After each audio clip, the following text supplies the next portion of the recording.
আরে গুলটে ভাই কি ডান্স করছে? আরে স্যার আসতেছে। হ্যাঁ গুড মর্নিং স্যার। लेकिन एक सेकंड কি রে আজকেও ঘড়ি দেখছে? কি রে স্যারের আজকেও হুঁশ নেই? আরে হ্যাঁ একটু বেশি বেশি হয়ে যাচ্ছে না বল? হ্যাঁ একটা ব্যবস্থা করতে হবে। হ্যাঁ হ্যাঁ এদিক শুনে যা। শোন স্যার যখন বোর্ডের দিকে তাকাবে সঙ্গে সঙ্গে ঘড়িটা উধাও করে ফেলবো। আরে একদম বেশি বুঝবি না, চুপচাপ দেখ আমরা কি করি। এ কি করছিস তোরা? পড়ার দিকে খেয়াল কর। ঠিক আছে স্যার।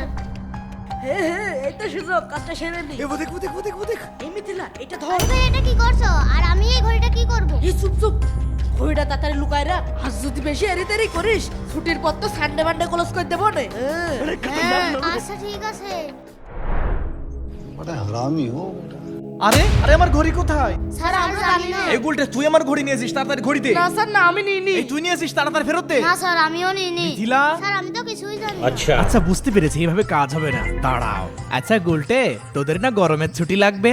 জি স্যার। তাহলে আমি তোদের কিছু প্রশ্ন করব, তোরা যদি ঠিকমতো উত্তর দিতে পারিস তাহলে তোদের গরমের ছুটি 40 দিন করে দেবো।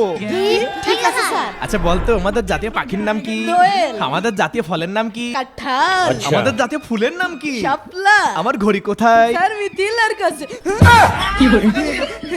এই দে আমার ঘড়ি দে। পুরো